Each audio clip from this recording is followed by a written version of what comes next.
Subscribe करें और bell दबाएं ताकि कोई खबर रह न जाए। आजकल जिंदगी ही सुबह आउट ऑफ कंट्रोल है, दुनिया बोल है, तेरी दुनिया बोल है।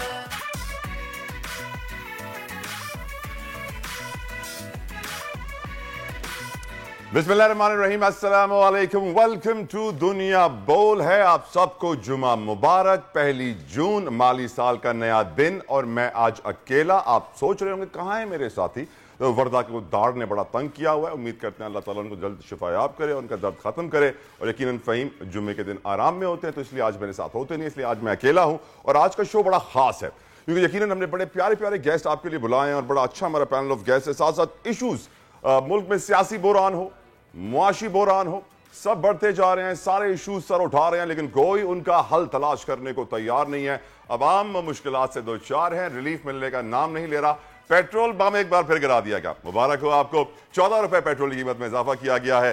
डीजल की कीमत में 13 रुपए 25 पैसे करीब इजाफा किया गया है। और अब मजीद पेट्रोल महंगा होगा, महंगाई मजीद आएगी। ईद कुर्बान सर पर है और यकीनन जिलहज की महीना शुरू हो चुका है। जिलहज का चांद भी आप सबको बहुत बहुत मुबारक हो। 10 तारीख को ईद है। ईद की तैयारियां भी लोग कर रहे हैं, लेकिन इस महंगाई में ईद की तैयारियां कैसे की जाएंगी, ये एक सवाल है जो सबको तंग कर रहा है, सबको परेशान कर रहा है। क्योंकि एवरीथिंग इज गोइंग अप। अशिया खुरोनोश, आपका किचन का बिल बढ़ रहा है, आपका बिजली का बिल बढ़ रहा है, आपकी सवारी का बिल बढ़ रहा है, ट्रांसपोर्ट के बिल्स बढ़ रहे हैं।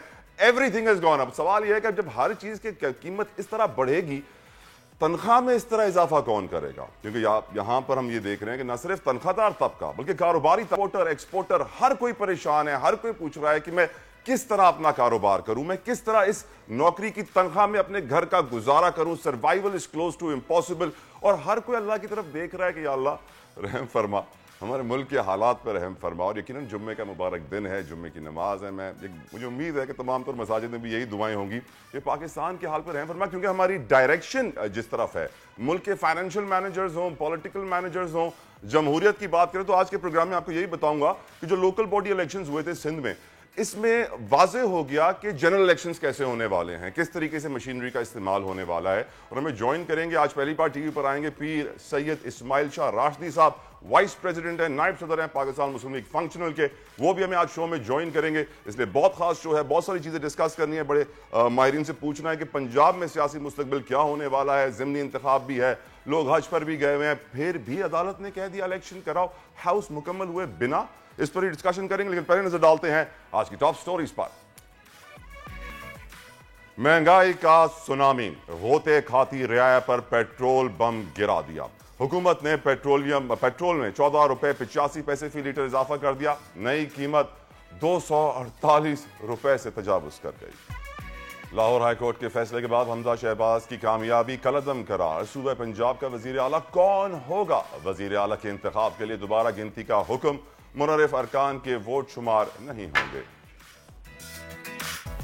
टर्किश ड्रामे हों या कार्टून्स, बच्चों और बड़ों को अपनी सॉफ्ट और मासूमाना आवाजों से गर्विदा बनाने वाली ऐसी ही एक आवाज कंजुल ईमान से आज आपकी मुलाकात करवाएंगे अपने शो में। और क्लासिकल मौसीकी का कोई सानी नहीं, लफ्जों और सुरीली सुरों वाली आवाज के मालिक करम अब्बास आज दुनिया बोल है में हिस्सा बनेंगे। बहुत सारे सिंगर्स भी हमने आपके लिए लाइनअप किए हुए हैं, इसलिए एंटरटेनमेंट का भी पूरा प्लान है। लेकिन पहले बात कर लेते हैं इस वक्त पॉलिटिकल और इकोनॉमिक प्रेशर्स की। महंगाई से परेशान अवाम पर एक बार फिर पेट्रोल बम गिरा दिया गया। शहबाज हुकूमत ने 80 रोज में पेट्रोल की कीमतों में 100 रुपए तक का तारीखी इजाफा रिकॉर्ड कर दिया है। और यकीनन I tell you this has never been done before. ये पहले कभी नहीं हुआ है कि इतने कम वक्त में 100 रुपए का इजाफा कर दिया गया। यानी आपके पेट्रोल की कीमत में तकरीबन 80 से 100% का इजाफा हो गया है। बिजली की कीमत में 100% का इजाफा हो गया है। गैस की कीमत में 50% से ज्यादा का इजाफा हो गया है। पावर सेक्टर में गर्दिशी कर्जे 1000 अरब रुपए से भी ऊपर हैं। राव रिजवान हमारे साथ मौजूद हैं, हमारे नुमाइंदे। राव, आप लोगों से बात कर रहे होंगे और रात से लोगों से उनका ओपिनियन ले रहे होंगे इस पूरी सूरत हाल के ऊपर। क्या रिएक्शन आया लोगों का और अब सर्वाइवल कितना मुश्किल हो गया है? जी, लोगों को यही कहना है कि जब से हुकूमत आई है तो हमें रोज तोहफा ही मिलता जा रहा है। महंगाई कहाँ से कहाँ चली गई है, समझ नहीं आ रहा कि क्या किया जाए, क्योंकि अब तो लोग भी लगते हैं मजबूर हो चुके हैं। तो उनको यही कहना है कि हुकूमत से अपील करने का भी कोई फायदा नहीं कि हुकूमत से अपील कर करके खरीदे, लेकिन हुकूमत जो है पेट्रोलियम प्राइस कम नहीं जा रही है। होता ही है कि रात 11 बजे 11:30 बजे बाकी दूसरा आते हैं, ट्रक ट्रांसपोर्ट करते हैं और पेट्रोलियम प्राइस बढ़ाई, लेकिन थोड़ी नहीं बढ़ाई जाती। जब से हुकूमत आई है तकरीबन 100 रुपये के करीब तक जो है इसकी पेट्रोलियम प्राइस बढ़ चुकी है। दूसरी तरफ आवाम को ये कहना है कि महंगाई का तूफान, पहली महंगाई इतनी ज़्यादा है और रिलीफ मुहैया नहीं किए जा रहा, चीज़ें बढ़ाई जा रही हैं। आवाम भी हमारे साथ है, उनसे जानते हैं, शहर इक़्तिदार के लोगों से जानते हैं। आप ये बताएं कि पेट्रोल प्राइस बढ़ गई है, हुकूमत से क्या तवक्कुआत रखते हैं और मज़ीद क्या कहेंगे?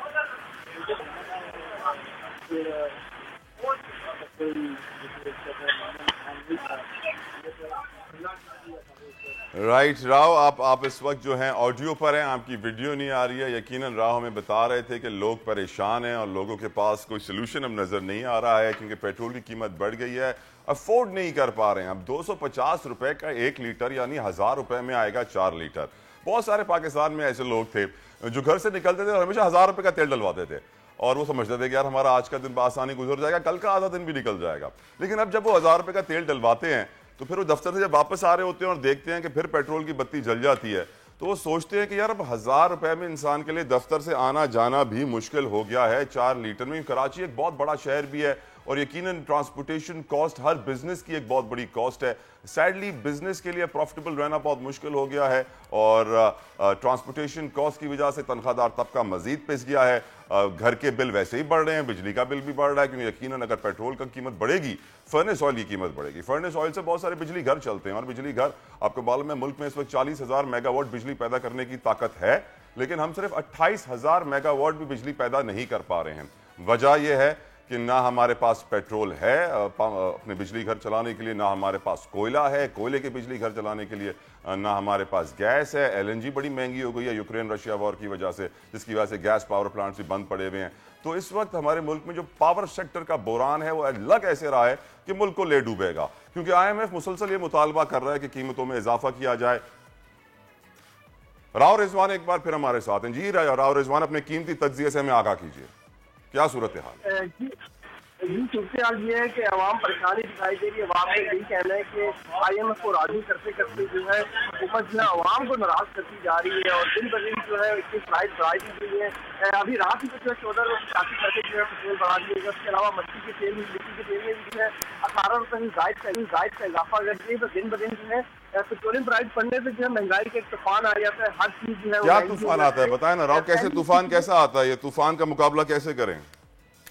जी तूफान का मुकाबला करना आवाम के लिए तो बड़ा मुश्किल हो चुका है क्योंकि खाने पीने की जो खुर्दनोश की अशिया है वो उनका सारा दारों मदार जो है ट्रांसपोर्ट के जरिए होता है। जब ट्रांसपोर्ट जो पेट्रोल की किराए बढ़ेंगे तो ट्रांसपोर्टर जो है अपने किराए बढ़ा जाते हैं। तो जैसे ट्रांसपोर्ट के किराए बढ़ते हैं तो जो रोजमर्रा की अशिया है, जो गंदम है, चावल है, चीनी है, दूध है, जिसकी सप्लाई जो है ट्रांसपोर्ट के जरिए होती है तो खानी पड़ती है। उनकी जब कीमतें बढ़ती है सारा जो असर है जो आवाम के ऊपर आता है। एक दुकानदार है जब उसको किसी ने चीज महंगी मिली तो लाजमी बात है वो बढ़ा के वो आवाम से। राइट, बहुत बहुत शुक्रिया राव रिजवान, बहुत बहुत शुक्रिया। आप हमें तो क्या कर रहे थे, यकीनन यही सिचुएशन है, इम्पैक्ट ट्रांसफर कर दिया जाता है। हमारे मुल्क की बड़ी अफसोस की बात है कि हम आज तक सोचते नहीं हैं। हम जब भी क्राइसिस में आते हैं, मुश्किल में आते हैं, हम ये नहीं सोचते हैं कि हम किस तरह अपने मुल्क को इस मुश्किल से निकालें। हम कहते हैं यार छोड़ो ये मुश्किल, आप आवाम पर पास ऑन कर दो, उनके ऊपर ये बोझ डाल दो, वो पिस जाएंगे, कुछ मर जाएंगे, कुछ खुदकुशी कर लेंगे, कुछ अल्लाह को प्यारे हो जाएंगे, आबादी हमारी कम होगी, रिसोर्सेज जो हमारे कम है वो ज्यादा काम के हो जाएंगे। इसीलिए आवाम का सोचा नहीं जाता और उनके ऊपर बोझ पास ऑन कर दिया जाता है बिना ये सोचे कि क्या वो ये बोझ बर्दाश्त कर सकते हैं। इसकी बड़ी वजह यह है कि हमारे मुल्क के जो फाइनेंशियल मैनेजर्स हैं, जो हमारे मुल्क के लीडर्स हैं, वो जमहूरियत के थ्रू आते हैं। जमहूरियत की हकीकत क्या है ये लोकल बॉडीज इलेक्शन में मालूम पड़ गया है। किस तरीके से मशीनरी इस्तेमाल हुई, किस तरीके से कहा गया था कि जी रेंजर्स का एहलकार हर पोलिंग स्टेशन पे होगा, सेंसिटिव पोलिंग स्टेशन पे मॉनिटरिंग होगी, ये इख्तियारात होंगे तमाम तर आला हुकाम को जो वहां पर ड्यूटीज कर रहे होंगे, DROs और ROs और दूसरे अफसरान हो। पर देखा यही गया कि अपनी मशीनरी इस्तेमाल की, अपने बंदों को बिठाया गया, धांधली हुई, जब वोटों की गिनती हुई सबकी कंप्लेंट्स हुई, लोग गायब कर लिए गए, किडनैप हो गए, गोलियां चली, मरे, काफी लोग जख्मी हुए। इससे वाज़ेह हो जाता है कि जब जमहूरियत में इंतखाबात का अमल साफ शफाफ नहीं होगा तो फिर नाअहल लोग हमारे लीडर बनेंगे, नाअहल लोग हमारे लीडर बनेंगे। इस तरह के फैसले किए जाएंगे जिस तरह अब हो रहे हैं कि जो IMF कहता है हम कहते हैं जी हुजूर। मैं ये बात बहुत वक्त से कह रहा हूं कि हमारा मुल्क डिफॉल्ट कर चुका है। हमें वाज़े तौर पर IMF को ये बता देना चाहिए कि अब हमारे साथ मुज़ाकरात एज ए डिफॉल्टेड नेशन किए जाएं। जब आप एज ए डिफॉल्टेड नेशन मुज़ाकरात करेंगे IMF के साथ, तो आप सूद की रकम अदा नहीं करेंगे, आप सिर्फ प्रिंसिपल की रकम अदा करेंगे। पर सैडली हम ये देख रहे हैं कि IMF, क्योंकि उसके अपने पैसे डूब जाएंगे अगर हम डिफॉल्ट कर गए, तो वो हमें 2-2 रुपए देकर चलाता रहता है और हमारे ऊपर इस तरह बोझ डालता रहता है कि अवाम बिलबिला उठे, अवाम बोले कि ये क्या हो रहा है, एनआरकी, सिविल अनरेस्ट की सूरत हाल पैदा हो। लेकिन क्योंकि इसी तरह सिचुएशन चलती रही, we are going in that direction. इसमें कोई शक व शुबा नहीं होना चाहिए कि मुआशी प्लानिंग जिस तरह की जा रही है, मुल्क की फाइनेंशियल मैनेजर्स जो इकदाम कर रहे हैं, जिस तरह IMF के साथ जी हुजूरी बन के उनके सामने कारपेट बना जा रहा है, ये वाजे है कि अवाम के मफाद में फैसला नहीं होगा। इस वक्त फैसले हो रहे हैं ज़ाती और सियासी मफाद को मद्देनजर रखते हैं, उन्हें पसे पुश्त रखिए और मुल्क के वसीतर मफाद में फैसला कीजिए। यकीनन एक बड़े अच्छे, मैं वकील के साथ बैठा हुआ था, मेरे कज़न भी है नसीरुद्दीन जतोई, तो उन्होंने बड़ी अच्छी बात की कि अदालतों में इंसाफ नहीं मिलता, फैसला मिलता है। इंसाफ के लिए आपको चाहिए कि आप अदालत से बाहर अपना जो है ना इशू रिजॉल्व कर लें, फैसले के लिए आप अदालत से रुजू कीजिए। अब कल लाहौर हाई कोर्ट का फैसला देख लीजिए और उस फैसले ने वाजे कर दिया कि दोबारा इलेक्शन होंगे, गिनती होगी पंजाब के वजीर आला के वोटों की और जो मुनहरिफ अरकान हैं उनके वोट्स काउंट नहीं किए जाएंगे। लेकिन इससे एक सियासी बहरान पैदा हो गया पंजाब में, क्योंकि हम देख रहे हैं कि परवेज इलाही साहब हो, इमरान खान साहब, उन्होंने वाजे कह दिया कि हमारे तो लोग इस वक्त गए हुए हैं हज के ऊपर, 20 अरकान ऐसे हैं जिनके ज़िमनी इंतखाब होने हैं जुलाई में। आप कैसे वोटिंग की गिनती, वोट्स की गिनती करवा सकते हैं, वोटिंग करवा सकते हैं कि जबकि हाउस का कोरम और हाउस कंप्लीट नहीं है। तो उन्होंने वाजे कर दिया कि हाउस कंप्लीट होना चाहिए, फिर ही वाजे होगा कि who is the real chief minister of Punjab. क्योंकि इस वक्त जो लीगल सिचुएशन है वो कितनी कॉम्प्लिकेटेड है, उसमें क्या सॉल्यूशंस नजर आ रहे हैं, इसके ऊपर हम बात करेंगे। हमें ज्वाइन कर रहे हैं बैरिस्टर वक्कास अब्रेज साहब। बैरिस्टर साहब, thank you so very much for giving us your precious time. मुझे ये बताइए, जो इस वक्त लीगल सिचुएशन है, अदालत के दरवाजे खटखटा रहे हैं, सारे लोग अदालतों में पहुंचे हुए हैं और कह रहे हैं, अपील कर रहे हैं इस फैसले के खिलाफ जो लाहौर हाई कोर्ट में आया। आप क्या प्रिडिक्ट करेंगे, what's going to happen sir? First of all, I must say I was strongly anticipating and expecting this thing from Lahore High Court के ये जो हमजा शहबाज शरीफ का इलेक्शन था इसे कालादम करार दिया जाता और उस नतीजे में जितने भी स्टेप्स लिए गए थे, आल्दो कि उसके अंदर किसी भी जगह ये इस्तदा ये प्रेयर नहीं की गई थी इसे पास्ट एंड क्लोज ट्रांजेक्शन करार दिया जाए, लेकिन फिर भी कोर्ट ने उनको पास्ट एंड क्लोज ट्रांजेक्शन करार दिया और उनको डिजोरो ही करार दिया। सेकेंडली एंड मोर इम्पोर्टेंटली, जो आपने कहा कि अब उनके पास कौन से ऑप्शन है, they can move to the supreme court of Pakistan, जिस चीज़ का वो इजहार भी कर चुके हैं और जो तहरीक इंसाफ के चेयरमैन इमरान खान साहब, उन्होंने भी कहा कि हम सुप्रीम कोर्ट ऑफ पाकिस्तान के सामने जाएंगे and this is quite genuine and valid कि उसके उनकी तरफ से जो पॉइंट प्लीड किए जाएंगे कि 6 से 7 अरकान उनके जो हैं वो हज पर हैं। 5 सीटों पे जो महसूस नशिस्तों को नोटिफिकेशन करना था, अदालत आलिया ने हुक्म भी जारी कर दिया, but in spite of all these things and the legal parameters, अभी तक जो इलेक्शन कमीशन ऑफ पाकिस्तान की तरफ से जो 5 महसूस नशिस्तें हैं उनके ऊपर PTI की जो खवातीन थी उनको नोटिफिकेशन ही नहीं जारी किया गया। तो इस हवाले से देखा जाए तो 5 लोग ये हैं, 6 लोग हज पे चले गए और भी इसके अलावा जो आपने स्पेसिफिकली अपने इंट्रो के अंदर बात की कि हमारी जो प्रोपोर्शनेट रिप्रेजेंटेशन का कंसेप्ट आईन पाकिस्तान के अंदर दिया गया है, इसका मतलब ये है कि हाउस जो है वो नुमाइंदगी करता है पंजाब भर की आवाम की, और अगर आप वो 20 जो अरकान हैं जो मुनहरिफ हो चुके थे, जब दोबारा जहाँ पे इलेक्शन होंगे 17 तारीख को, मेरे हाल में कोर्ट को उस चीज़ का इंतज़ार करना चाहिए था ताकि पूरे पंजाब की आवाम और स्पेशली उन कॉन्स्टिट्यूंसीज के अंदर से, उन हलकों के अंदर से जो लोग इलेक्ट होके आए थे और दोबारा अपनी पार्टी की टिकट पे जाके इलेक्शन कंटेस्ट करेंगे,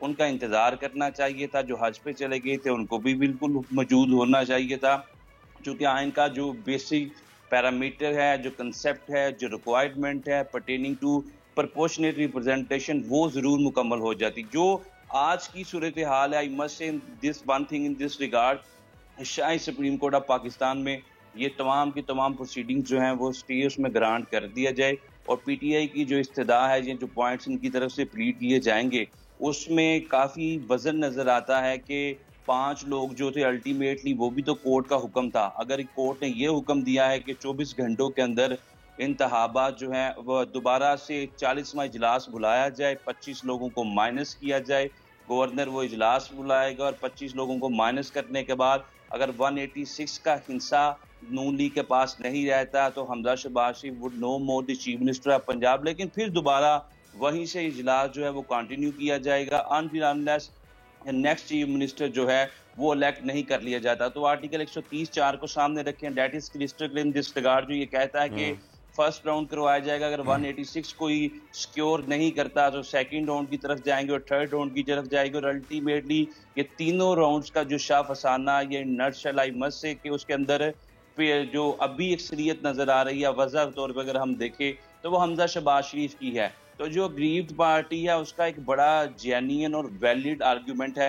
एक तो हमारे 5 अरकान वो जिनकी अभी नोटिफिकेशन नहीं किया गया, 6 वो जो हज पे चले गए, और 24 घंटे का टाइम। मैं ये समझता हूँ कि कुछ चीज़ें लॉ की एसेंस और लॉ का जो बेसिक कंसेप्ट है उसके मुतजाद है, मुतसादिम है कि पंजाब के बहुत से ऐसे अजला हैं, शायद ये बहुत से ऐसे लोग भी हों जो कि इस वक्त किसी बीमारी का शिकार हो, किसी हॉस्पिटल में हो, और वो शायद 24 घंटे के अंदर रिपोर्ट ना कर सके। इतना फरोशियसली, विजिलेंटली, एक्टिवली और फ्यूरियसली डिसीजंस लेना, मैं ये समझता हूँ कि हमारे सिस्टम के अंदर तो बहुत सारे फैसले जो हैं वो बड़ी तहीर का शिकार होते हैं। फैसले ये मेरा सवाल था अगला, हमारे सिस्टम में फैसले होते हैं या इंसाफ होता है? देखिए, कोर्ट का जो वैसे बेसिक ऑब्जेक्टिव है, ये इसकी क्रिएशन एस्टेब्लिशमेंट का पर्पस है, that is to ensure the justice from all the ends. लेकिन अल्टीमेटली जब भी कोर्ट कोई फैसला देती है उससे एक पार्टी अपने आप को ग्रीव तस्वुर करती है, दूसरी पार्टी समझती है ये हमारी जीत है। ये जो फैसला कर लिया गया बहादुर नजर में प्रामा फशाई, अगर मैं बतौर स्टूडेंट ऑफ लॉ इसका एनालिसिस करूं, it was in the favour of PTI in this context के पीटीआई की तरफ से अनलमेंट या इस फैसले को नल एंड वाइड करार देने के लिए इस्तदा की गई थी। जो हमजा शहबाज शरीफ का इलेक्शन था किसी सूरत में कोर्ट से इम्पैक्ट करती या रीपोल का हुक्म देती या उसे कालअदम करार देती, उनके जितने एक्ट्स थे बतौर चीफ मिनिस्टर उनको सेटिस्फाइड और स्ट्राइक डाउन करती। लेकिन कोर्ट ने जुडिशियल रिस्ट्रेन के कंसेप्ट को मलूज़े हाथ रखते हुए बड़ी एक महदूद सी जुरिस्डिक्शन एक्सरसाइज की और ना उस इलेक्शन को कालअदम करार दिया, ना उस इलेक्शन के नतीजे में होने वाले जितने भी एक्ट्स थे, अमाल थे, अफआल थे, हरकत और सकनात थी, उनको कालअदम करार दिया। कोर्ट ने कहा कि वो जो 40वां इजलास था वो दोबारा बुलाया जाए, अगर वो मेजॉरिटी स्कोर नहीं करते तो फिर इलेक्शन करवाया जाए। तो मैं ये समझता हूँ कि जो आपने स्पेसिफिकली बात की कि हमारे निज़ाम अदल में ये तासुर ज़रूर मिलता है कि क्या ये फैसले हैं या इंसाफ है, तो मैं ये समझता हूँ पाकिस्तान की 73-76 साल की या पॉलिटिकल जुडिशियल हिस्ट्री देखे तो बहुत से ऐसे फैसले किए गए जो कंट्रोवर्सी का शिकार थे, और जो कल का फैसला था is one of those decision कि जिसके अंदर 24 घंटे का टाइम पीरियड जो है वो डिटरमिन करना या टाइम पीरियड इन सर्कल करना, दिस इज समथिंग ऑड कि आप जब तक लोगों को हाउस में नहीं बुलाएंगे, प्रोपोर्शनेट रिप्रेजेंटेशन के प्रिंसिपल को इंश्योर नहीं करेंगे, आप कैसे लोगों की नुमाइंदगी जो है वो के थ्रू चीफ मिनिस्टर को इलेक्ट करेंगे। तो this is a very burning question, the query of the day which has to be addressed by the supreme court of Pakistan.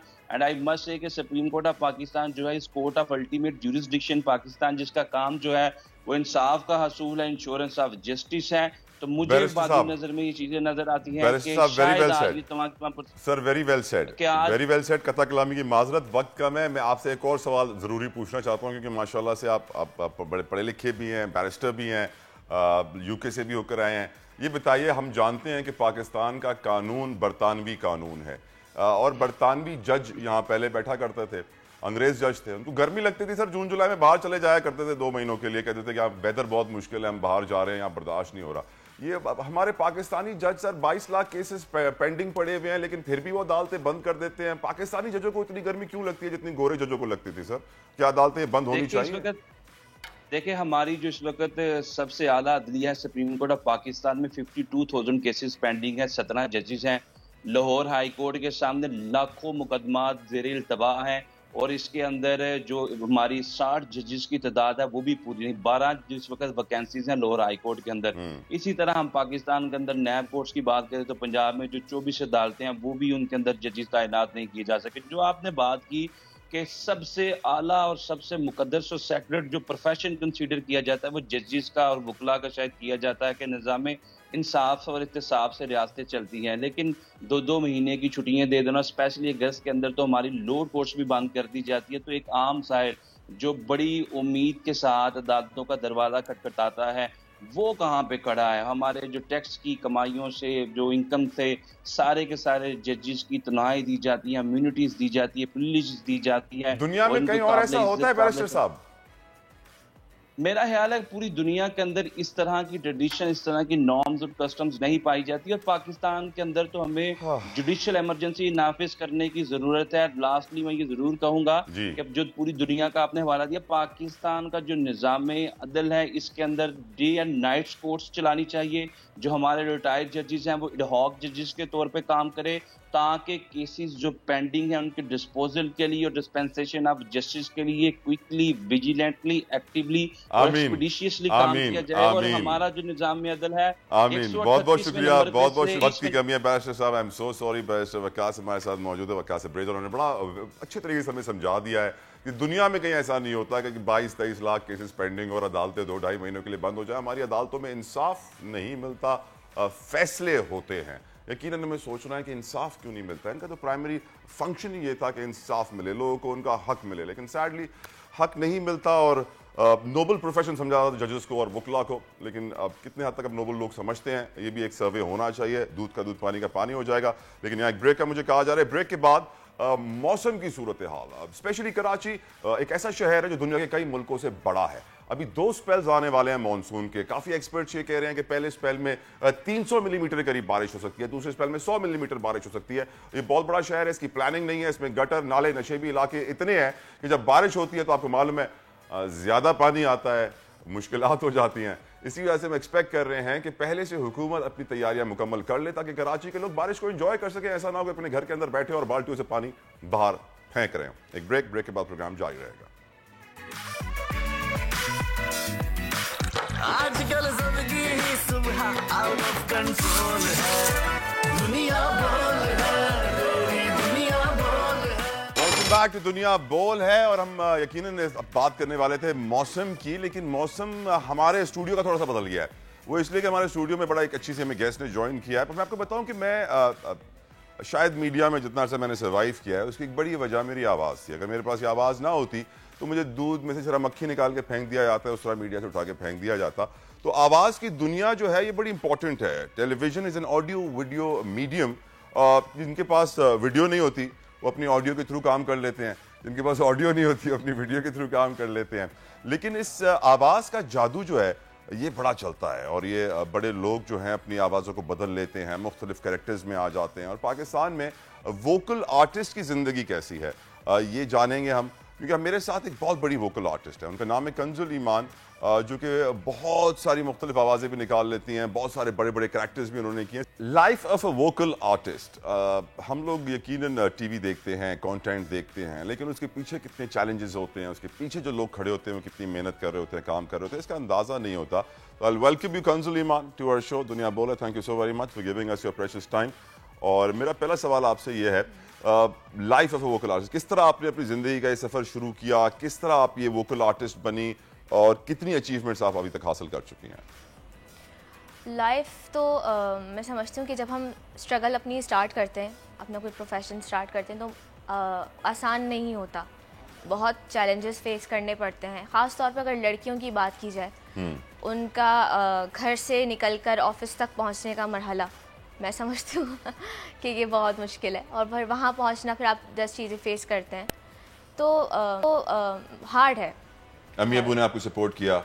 जी, मेरी वालदा ने काफ़ी सपोर्ट किया मुझे, बहुत ज़्यादा। मेरे घर वाले, मेरे भाई, सब ने बहुत सपोर्ट किया, क्योंकि उनको ये था कि भाई टैलेंट है और ये इसका जो शौक़ है हम उसी में उसको जाने दें। कभी घर वालों ने ये बोला कि यार कहाँ जा रही हो, क्यों जा रही हो, कोई ज़रूरत नहीं है, घर पे बैठो, शादी होगी, हाउसवाइफ बनोगी, हाउस मेकर बनोगी? नहीं नहीं, ऐसा कभी नहीं हुआ। मैं इस मामले में समझती हूँ बहुत खुश नसीब हूँ। घर से ऑफिस पहुँच गई, ऑफिस पे क्या हुआ कंजुल ईमान?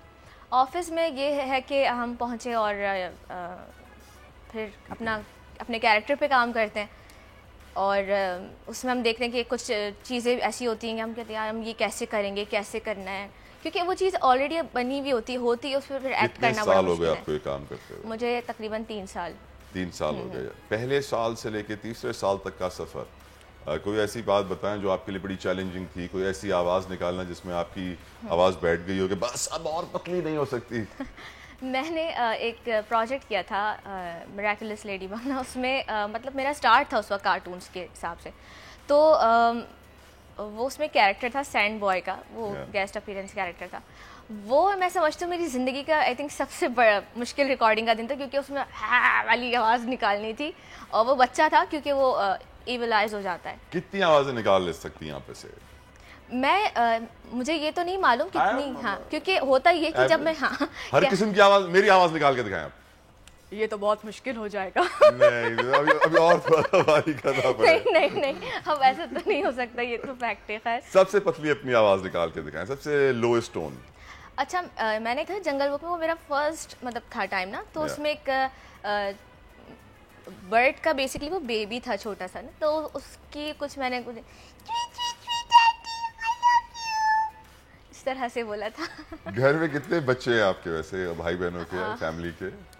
मेरी फैमिली में भी बहुत बच्चे हैं। वो सब आते होंगे आपके पास, कहते होंगे अब डोरा ऑन कर दो, अभी इसकी आवाज सुनाओ, अब इसकी आवाज सुनाओ। हाँ, ऐसे ही होता है। तो बेजार तो हो गई होगी कि बस अब मुझे नहीं तंग करना। नहीं, वैसे क्योंकि मेहमान तो देखिए कभी कभी आते हैं, तो फिर तो नहीं होता। और बहन भाइयों को जरूरत नहीं होती। मैं कहती हूँ टीवी देखो, तुम लोगों के लिए जाती हूँ मैं डबिंग करने के लिए, देखो मैं तुम्हारी बाजी कितनी अच्छी हूँ।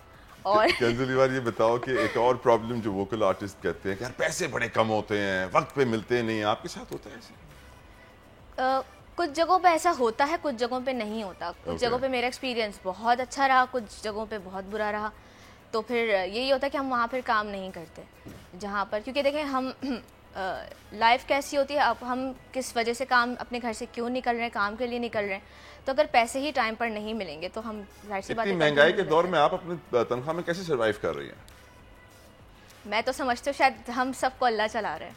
बेशक, इसमें कोई शक या नहीं। वरना हालात ऐसे हैं कि मैं कहती हूँ पता नहीं हम सब जिंदा कैसे हैं। जिंदा कैसे हैं, बहुत मुश्किल हालात हैं। और जो लड़की खास तौर पे जो अपना घर चला रही होती है, उसके लिए तो मैं समझती हूँ कि आई थिंक बहुत मुश्किल है सभी के लिए जो भी कमा रहे हैं, चाहे वो लड़का हो लड़की हो, कोई भी हो। एजुकेशन आपने क्या की कंजुल ईमान?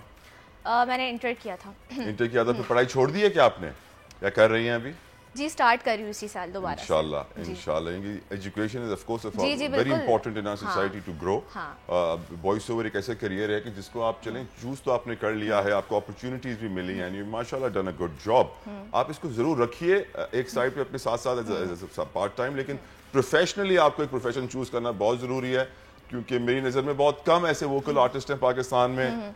नाते अली हो गया, फैजान हो गया, दूसरे बड़े वोकल आर्टिस्ट हैं जो एक्चुअली इस करियर को प्रॉपरली अपने प्रोफेशन बना के चलते हैं और अपने घर को सपोर्ट कर पाते हैं। लेकिन बहुत कम मैंने वोकल आर्टिस्ट ऐसे देखे, क्योंकि समझिए कि जितने वोकल आर्टिस्ट हैं ना, उसमें 10% कामयाब है, 90% जो है वो ऐसा ही है, नीचे वाले बैरियर पे, जिसकी वजह से वो इसको as a profession properly pursue नहीं कर पाते जिस तरह करना चाहिए। Any message to the people who watching you, घर पे किसी को पैगाम देना चाहेंगे दूसरे वॉइस ओवर आर्टिस्ट जो आपकी तरह आवाज निकालते हैं और कहते हैं हम भी यही प्रोफेशन लेना चाहते हैं, उनके लिए कोई पैगाम आपका? मैं यही कहना चाहूँगी कि जो देख रहे हैं इस वक्त कि कोशिश जारी रखें, और जब तक आप मेहनत नहीं करते, और मेहनत के साथ साथ ख्वारी भी करनी पड़ती है। ठीक है, ख्वारी भी करनी पड़ती है, तो आप ऐसे आपको कोई चीज़ नहीं मिलती, आपको उसके लिए बहुत मेहनत करनी पड़ती है, तो मेहनत करें। हमारे प्रोड्यूसर साहब हैं, शाब साहब हैं, वो मेरे ख्याल से 30 साल के करीब उनकी उम्र है, पर उनको डोरा अभी बहुत पसंद है। अच्छा। तो वो अभी जो है मुझे कान में कह रहे हैं कि अगर आपने मुझे डोरा की आवाज़ नहीं सुनाई तो मेरा नाश्ता जो है मुझे हजम नहीं होगा। अच्छा, तो मैं बोलती हूँ कि हमारे प्रोग्राम का नाम है दुनिया बोल है। अच्छा, अस्सलामुअलैकुम नाजरीन, आप तो जानते ही हैं ना दुनिया बोल है। वाह, very nice, very nice. Thank you so very much Kanzul Iman, आप आई हमारे शो पे।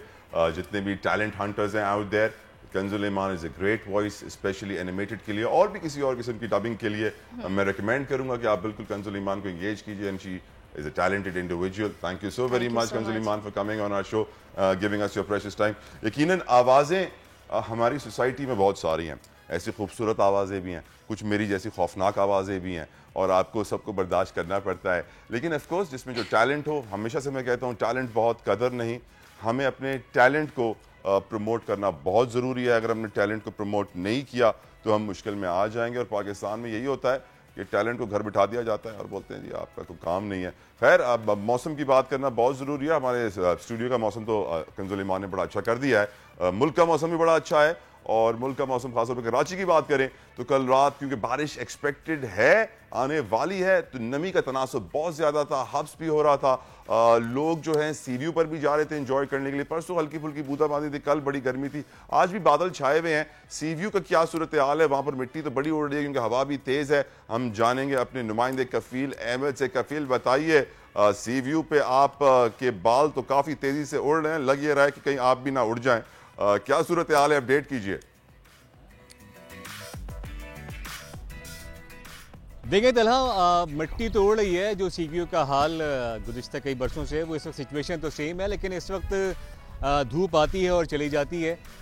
मौसम के हवाले से गुज़िश्ता रात भी जो है वो मुख्तलिफ़ इलाकों में बारिश हुई है और बारिश के बाद थोड़ा बहुत मौसम बेहतर ज़रूर हुआ था, लेकिन जो अभी प्रेडिक्शन है महकमे मौसमियात की कि 2 से 5 जुलाई तक जो है वो गरज चमक के साथ कराची में बारिश का इम्कान है, क्योंकि आज रात जो हैं वो अपना राजस्थान से जो है वो दाखिल होंगे और उसके बाद कल ये सिस्टम बनेगा और बताया जाता है कि जो संडे के जो दिन होगा वो गरज चमक के साथ आगाज़ होगा मुमकिन तौर पे कराची में बारिशों का।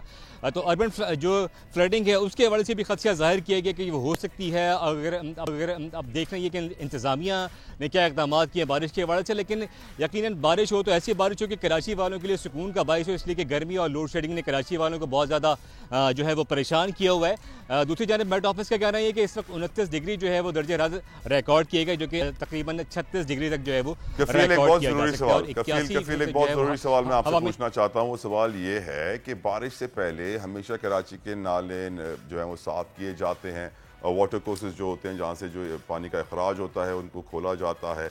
क्या इस वक्त तक आपको इंतज़ामिया हरकत में नज़र आ रही है? कराची में कोई काम किया जा रहा है? कोई एमरजेंसी प्लान वज़ीर आला की जानिब से, मुराद अली शाह की जानिब से, इदारे हरकत में आए हो, KWSB हरकत में आए हो? कोई अपडेट है इस हवाले से आपके पास? देखिए, एडमिनिस्ट्रेटर कराची मुर्तज़ा वहाब जो हैं वो नालों की सफाई के लिए जो है वो अपना काम कर रहे थे और काम कर भी रहे हैं, और गुज्जर नाले के अलावा जो दीगर बड़े नाले हैं उनकी सफाई का काम जारी है। लेकिन उसके अलावा हमने देखा कि कुछ मशीनरी जो है वो गुज्जर नालों और दीगर नालों पर जो हमें दिखाई भी दी गुज़िश्ता एक हफ़्ते के दौरान, और वहाँ से जो है वो मनो कचरा जो है वहाँ से निकाला गया है। ताहम देख रहे हैं कि अब जब बारिशें होंगी, खुदा न खासा, इसलिए कराची के इंफ्रास्ट्रक्चर वैसे ऑलरेडी तबाह हाल है, स्पेशली अगर हम बात कर लें डिस्ट्रिक्ट सेंट्रल का तो और जनूबी और ये तमाम एरियाज़। तो अब देख रहे हैं कि अगर बारिश बहुत ज़्यादा तेज़ होती है, जो कि कहा जा रहा है महकमा मौसमियात की जानिब से, तो उसके बाद क्या सूरत हाल होती है, इसलिए कि रोड इंफ्रास्ट्रक्चर तो बिल्कुल तबाह है कराची का और सीवरेज का निज़ाम भी ऑलरेडी। तो अब बारिश क्या होती है, बस ये खैर की दुआ करनी चाहिए कि कराची में बारिश जो है वो खैर के साथ। बहुत बहुत शुक्रिया कफील कर रहे थे। दुआ ये करनी चाहिए कि खैर की बारिश हो, रहमत की बारिश हो, किसी के लिए जहमत ना बने, क्योंकि यकीनन कराची में जब भी बारिश होती है यहाँ पे कच्ची आबादी बहुत ज़्यादा है जिनको बहुत मुश्किलात होती हैं। खैर, इस दुआ के साथ आगे बढ़ते हैं। यकीनन आज जुम्मे का मुबारक दिन है, ज़िलहज के महीने का आगाज़ हो चुका है और इस महीने को 10 तारीख को दुनिया भर में तमाम मुसलमान सुन्नत इब्राहिम पर अमल पैरा होते हैं, कुर्बानी करते हैं। ये अशरा इंतहाई रहमतों और बरकतों का अशरा, ये अय्याम बड़े अहमियत के हामिल हैं। लेकिन सैडली मैं देखता हूँ कि इन अय्याम में लोग जो हैं वो सिर्फ़ और सिर्फ उनकी तवज्जो होती है जानवर की तरफ, किस तरह हम अपने जानवर लेंगे, उनका ख्याल रखेंगे। लेकिन इन अयाम के अंदर और भी जिम्मेदारियां हैं।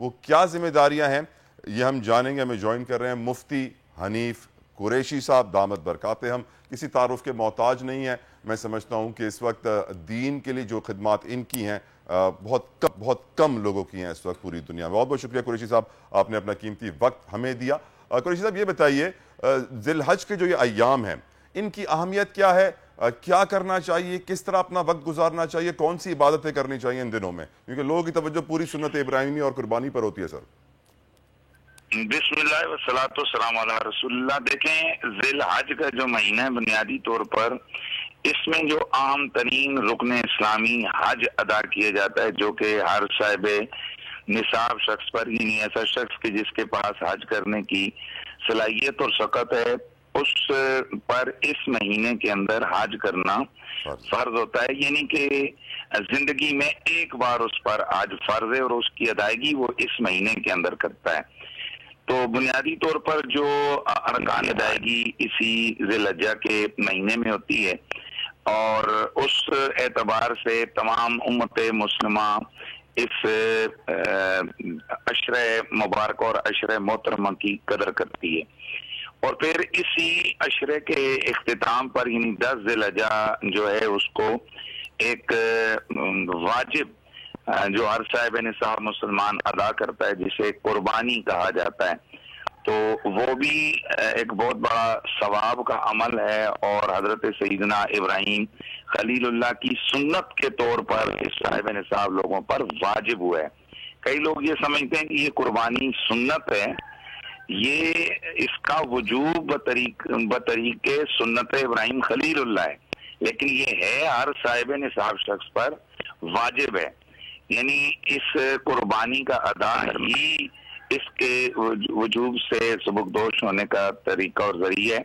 अलावा सियासी तौर पर यह कहना कि हम इसमें कोई सदका खैरात कर देंगे या उतने पैसे गरीब को दे देंगे तो हमारी वजूब से हम बच जाएंगे या वजूब से सबकदोश हो जाएंगे, तो ऐसा नहीं होगा।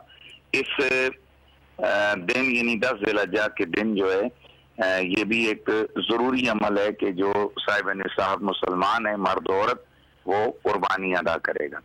कुरैशी साहब एक जरूरी सवाल आपसे पूछना चाहता हूँ, आप कंप्लीट कीजिए सर, आप पहले कंप्लीट कीजिए। जी आप इरशाद फरमाएं। सर मैं ये पूछना चाह रहा था कि इस वक्त जो है हम देख रहे हैं कि इमाम मालिकी रहमतुल्लाह अलैह जब उनसे पूछा जाता था कि आप दूसरे हज पे चलें तो वो कहते थे मुझे डर लगता है कि मैंने एक हज कर लिया है, मुझे डर लगता है कि मैं मदीने से बाहर जाऊं तो मेरी जान ना निकल जाए, इसीलिए मैं दूसरे हज पे नहीं जाता। एक तरफ हम देख रहे हैं कि आज पाकिस्तान में लोग 45-45 लाख रुपए का हज कर रहे हैं, दूसरे हज पे जा रहे हैं, तीसरे हज पे जा रहे हैं। कैसे देखते हैं आप सूरत हाल को सर? देखें तला भाई, जो तो वाजिब है या फर्ज है, जिसको शरीयत ने जिस तरह से फर्ज या वाजिब किया है, मुसलमान पाबंद है कि वो उसको उसी तरीके से अदा करे। यानी जिंदगी में एक बार हज करना फर्ज है, उस पर चाहे 10 लाख लगता है या 20 लाख लगता है, चूंकि आज के दौर में हज फर्ज हो गई उस पर कि जिस पर उतनी रकम उसके पास होगी, उतनी अहलियत होगी कि वो अपना हज करके उस दौरान पीछे जो उसके घर के हालात मामलात हैं वो भी सब बेहतर तरीके से चलें।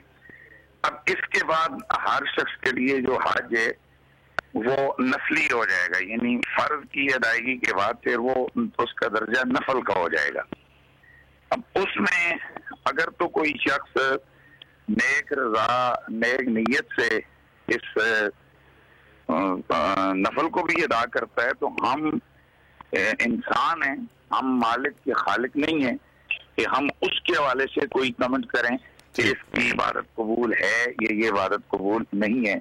बहरहाल इंसान को देखा जाए तो तक़वे के जो दर्जात या नीयतों के एतबार से अल्लाह तबारक व तआला बहुत कुछ अता करता है। अगर कोई शख्स उन पाक मुकद्दसात और मुकद्दस मकामात की जगह तर्क कर देता है कि यार मेरे मोहल्ले में बहुत सारे हजारों गरीब हैं, मिस्कीन हैं और मेरे लिए हज नफली है, तो आप समझ सकते हैं तला भाई के आशिक के लिए सबसे बड़ी आजमाइश होती है कि महबूब के घर से रोक दिया जाए।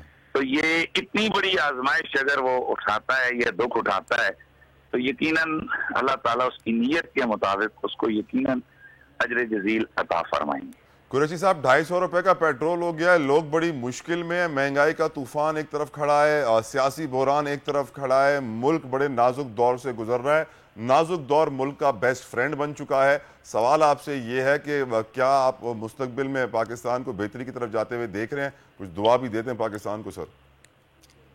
देखें अल्लाह ताला कुरान मजीद में बड़ा वाज़ेह हुक्म हम मुसलमानों को दे रहा है कि ला तक़नतू मिन रहमतिल्लाह, अल्लाह की रहमत और फजल से मायूस न हो। तो एक मुसलमान तो आखिर लम्हे तक भी वो रहमत इलाही से मायूस नहीं होता। दूसरा मेरा बिलीव ये है तला भाई कि पाकिस्तान अल्लाह की अताओं में से एक अता है और हुजूर की करम नवाजियों और मौजों में से एक मौजज़ा है। इसके खिलाफ जो भी कोई करेगा उसके साथ वही कुछ होगा कि जो हजरत इस्माईल अलैहिस्सलाम की ऊँटनी के कातिलों के साथ हुआ था। और आप देख रहे हैं कि जिन जिन लोगों ने पाकिस्तान को उजाड़ने की कोशिश की अल्लाह ताला ने इनकी नस्लों को उजाड़ दिया है। तो ये पाकिस्तान इंशाअल्लाह इस धरती पर, इस नक्शे पर कायम होने के लिए बना है और ये इस्लाम का कला है। लेकिन दुआ करें कि इस कले के अंदर ये जो हमारे सूर वगैरह घुसाएं, अल्लाह करे वो निकल जाएं। इसलिए कि इस्लाम का कला तो है, लेकिन हम देखें कि अंदर कौन घुसा है। वो लोग आ गए कि जो इस वक्त सूद के जवाब के लिए, सूद के हक के लिए आवाज उठा रहे हैं, बदकारी और जनाकारी को वो कानूनी हैसियत देने के लिए कोशाएं हैं और हर उस चीज पर हाथ साफ कर रहे हैं कि जिस पर इस्लाम की। तो ऐसे में इस्लामिया ने पाकिस्तान और हम सब लोगों को सोचना चाहिए कि हम इस इस्लाम के कले के साथ कर क्या रहे हैं। सर वो आपने बड़ी अच्छी रोशनी डाली है। मैं चाहूंगा आवाम को थोड़ा सा इस बारे में बताएं कि शरिया कोर्ट ने सर रिबा को हराम करार दिया और इस्लामिक बैंक से और बैंक से कहा कि आप इसको खत्म करें, और फिर वो उस फैसले के खिलाफ सुप्रीम कोर्ट में चले गए। फिर शरिया कोर्ट बनाई क्यों है कुरैशी साहब? देखें, यही मैं अर्ज कर रहा हूं कि पाकिस्तान के अंदर ये वैसे एज पर लॉ, यानी अपने आइन के एतबार से तो हम इस्लामी जमहूरिया हैं, लेकिन यहाँ अंदर इस्लामी जमहूरिया के कोई असरात नहीं है। जो अरबाब इक़्तिदार जो लोग हैं, तो अल्लाह माफ करे वो काम कर रहे हैं कि जो माज़अल्लाह इस्लाम के बिल्कुल उसूल और ज़वाबित के खिलाफ है। रिबा और सूद ये रसूल के खिलाफ जंग करने के मुतरादिफ है, बल्कि कुरान तो कहता है कि अल्लाह और उसके रसूल की जंग उस शख्स के खिलाफ के जो इससे बाज नहीं आता है। तो बाज ना आने वाले के लिए इतनी सख्तियां हैं, तो वो लोग कि जो इसके लिए, इसको कानूनी हैसियत देने के लिए कोशाएं, मैं समझता हूँ वो सीधे सीधे अल्लाह और उसके रसूल की जंग में चले गए हैं। बहुत बहुत शुक्रिया, बहुत बहुत शुक्रिया। हनीफ कुरैशी साहब हमारे साथ मौजूद थे और उन्होंने वाज़ेह कर दिया है कि हम लोग जिस तरह सूद के लिए अदालतों में लड़ रहे हैं, क्योंकि हम जानते हैं सिचुएशन क्या है। शरिया कोर्ट्स ने रिबा जिसके थ्रू इस्लामिक बैंकिंग कमा रही थी उसको हराम करार दिया और बोला कि इसको अगले 5 सालों में ख़त्म किया जाए, जिसके बाद बहुत सारे बैंक्स उठकर चले गए हैं सुप्रीम कोर्ट में कि शरिया कोर्ट के इस फैसले को कलअदम करार दिया जाए। इससे वाज़ेह हो रहा है कि सूद, ये जो रिबा के तख्लीक करने वाले थे, जिन्होंने रिबा को पैदा किया, उन्होंने हलाल काम किया या हराम काम किया, क्योंकि मुल्क को सूद के दलदल में डाल दिया है। शायद यही कुछ वजूहात हैं जिसकी वजह से मुल्क इस वक्त मुश्किलात से दो चार है और हम मुश्किलात के दलदल से नहीं निकल पा रहे हैं। मैं हमेशा से कहता आया हूँ कि पाकिस्तान के मसाइल का एक हल ये भी है कि इस्लामिक रिपब्लिक ऑफ पाकिस्तान का नाम बदल के सेक्युलर स्टेट ऑफ पाकिस्तान रख दीजिए। जिस तरह आपने शराब के लाइसेंसेस दिए हुए हैं, उस तरह आप ब्रोथल्स को भी लाइसेंस दीजिए, मुश्किलात आसान हो जाएंगी। मुश्किल एक ब्रेक के बाद आपको मिलवाएंगे पाकिस्तान मुस्लिम लीग फंक्शनल के वाइस प्रेसिडेंट पीर सैयद इस्माइल शाह राशिदी साहब के साथ। हमारे साथ रहिएगा। आजकल सबकी ही सुबह आउट ऑफ कंट्रोल है, दुनिया बोल है, दुनिया बोल है। वेलकम बैक टू दुनिया बोल। और अब हम बात करेंगे एक बड़ी बेहतरीन शख्सियत, एक ऐसे इंसान से जिसको आप टीवी पे कम देखते हैं, लेकिन जब भी आते हैं टीवी पे तो सिर्फ सच बोलते हैं और हक का साथ देते हैं और किसी का साथ देते हैं। मैं बात कर रहा हूं पाकिस्तान मुस्लिम लीग फंक्शनल के सीनियर रहनुमा पीर सैयद इस्माइल शाह राशिदी साहब ने हमें ज्वाइन किया स्टूडियो में। Thank you so very much Rashidi साहब, आपने अपना कीमती वक्त हमें दिया। पहला सवाल जो मैं आपसे करना चाहता हूं, जो बहुत जरूरी है मुझे आपसे जानना, कि लोकल बॉडीज इलेक्शन में कहा जा रहा है कि पीपल्स पार्टी ने तमाम तरह अपने सरकारी वसाइल का इस्तेमाल किया, जितने भी उनके इत्तेहादी थे, MQM हो गया, JUIFA हो गए, सब कंप्लेन कर रहे हैं कि भाई ये जुल्म हो गया हमारे साथ। आपने बड़ी मेहनत की है, वर्क की है, जिसकी वजह से GDA सेकेंड पोजिशन में है इस वक्त सिंध में। क्या आपने देखा? फर्स्ट हैंड रिपोर्ट में आपसे जानना चाहता हूं, क्या हुआ इलेक्शंस में? थैंक यू, बिस्मिल्लाहिर्रहमानिर्रहीम। आपने बुलाया शो पे और मैं आपको जो इन्फॉर्मेशन है, जो सच है, जो मैं एक्सपीरियंस करके अभी कल रात ही आया हूँ खैरपुर से। तो फर्स्ट फेज़ जो बल्दियाती इलेक्शन का हुआ, तो हम बड़ा एक्सपेक्ट कर रहे थे कि न्यूट्रल रहेगा किस्सा। हमने इलेक्शन कमीशन में भी काफ़ी दरख्वास्तें दी कि जो DC को उन्होंने DRO बनाया और असिस्टेंट कमिश्नर को उन्होंने RO बनाया, ये इनके मशीनरी के हिस्से थे। तो हमें खदशात थे कि ये धांधली कराएंगे हर चीज़, लेकिन हमारी सारी दरख्वास्तें रिजेक्ट होती रही।